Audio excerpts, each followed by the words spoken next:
প্রিয় দশম শ্রেণীর ছাত্রছাত্রীরা, পরীক্ষা কিন্তু সামনেই চলে এসেছে। আর এখনও যাদের সিলেবাস কমপ্লিট হয়নি তাদের জন্য আজকে আমি এনেছি লাস্ট মিনিট সাজেশন বাংলা কবিতা থেকে। তাহলে বেশি না বকে শুরু করা যাক।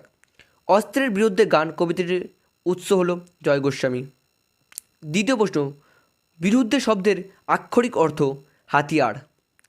তারপরে প্রশ্ন, যেখানে ছিল শহর সেখানে ছড়িয়ে রইল কাঠকয়লা, এর কারণ যুদ্ধের আগুনে সমস্ত পুড়ে ছারখার হয়ে গেছে।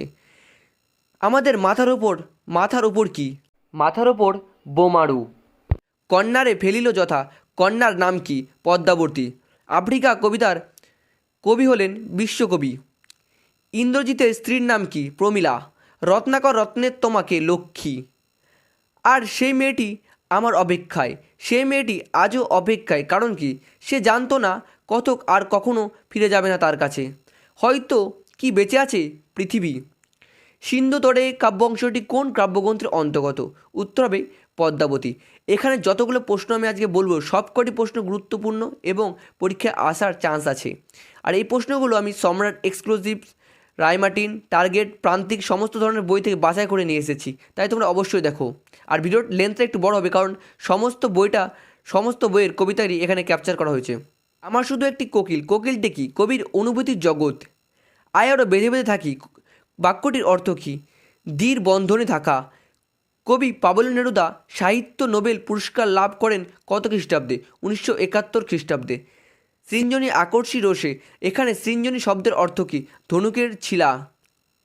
দাঁড়াও ওই মানহারা মানবীর দ্বারে, উদ্ধৃতাংশে মানহারা মানবী বলতে কাকে বোঝানো হয়েছে? আফ্রিকা মহাদেশকে। সে হোক তোমার সভ্যতার শেষ পুণ্যবাণী, সভ্যতার শেষ পুণ্যবাণী কী ছিল? ক্ষমা করো। সমুদ্র নৃপতি সুতা কে? পদ্মা। কোনটি জয় গোস্বামীর লেখা কাব্যগ্রন্থ? পাতার পোশাক। ছড়ানো রয়েছে কাছে দূরে কি? আমাদের শিশুদের সব। প্রদোষকাল ঝঞ্ঝা বাতাসে রুদ্ধশ্বাস, প্রদোষ শব্দের অর্থ কি? সন্ধ্যা। তারপর যুদ্ধ এলো, যুদ্ধ কেমন? রক্তের এক আগ্নেয় পাহাড়ের মতন। স্রষ্টার অসন্তোষ ছিল কার প্রতি? নিজের প্রতি। আফ্রিকাকে কে ছিনিয়ে নিয়ে গেল? রুদ্র সমুদ্রের বাহু। সুন্দরে আরাধনায় বেজে উঠেছিল কিসে? কবির সঙ্গীতে। অস্ত্র ফেলো, অস্ত্র রাখো গানের দুটি কোথায়? পায়ে। চির চিহ্নরূপ কাদার পিণ্ড কেমন ছিল? বীভৎস। ওই সে মহাকাল সারথি কী করেছেন? রক্ত তড়িৎ চাবুক হানছেন। সে কি জানতো না কবিতার কথক আর কখনোই ফিরে আসবে না। প্রলয় বয়েও আসছে হেসে, মধুর হেসে প্রলয় বয়ে আনলেও তার মুখে হাসি, কারণ কি? তিনি যেমন করেন তেমন তিনি আবার গড়েন। প্রকৃতির দৃষ্টি অতীত জাদু মন্ত্র জাগাচ্ছিল। এই মন্ত্র কোথায় জাগাচ্ছিল? আফ্রিকার চেতনাতীত মনে। গান তো জানি একটা দুটো। কনক আসন ত্যাজির বীরেন্দ্র কেশরী কে? ইন্দ্রজিৎ। বধুরা প্রদীপ তুলে ধরে বধুরা কী করবে? পথ হাঁটবেন। আমাদের কি নেই ইতিহাস? গান বাঁধবে সহস্র উপায়ে। কে গান বাঁধবে? কোকিল। হেমলতা আলিঙ্গয়ে তরু কুলেশ্বর, এখানে তরু কুলেশ্বর কে? ইন্দ্রজিৎ। আমরা ভিখারি 12 মাস, এর কারণ কি? মানুষের চাহিদার শেষ নেই। দিগম্বরের জটায় হাসে শিশু চাঁদের কর। মাভৈ শব্দের অর্থ কি?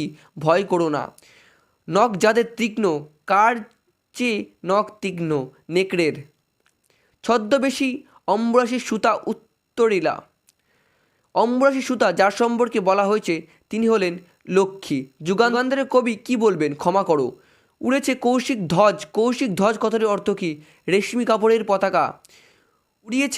উড়িয়েছে আকাশে কঞ্চুক বিঘা কথাটির অর্থ কি? স্বর্ণবর্ণের আভা। হাই দেহ তার দেহ সিন্ধুতরে ভূপতিত, এখানে কার কথা বলা হয়েছে? কুম্ভকর্ণ। এই নতুনের কেতনরে, কেমনভাবে কেতনরে? কালবৈশাখী ঝড়ের মতন। বজ্র শিকার মশাল জেলে আসছে ভয়ঙ্কর, সেই ভয়ঙ্করের রূপটি কেমন? ধূমকেতুর।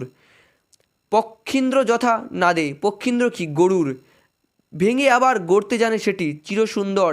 তাহাতে বিচিত্র টঙ্গী শব্দের অর্থ কি? টঙ্গী শব্দের অর্থ প্রাসাদ।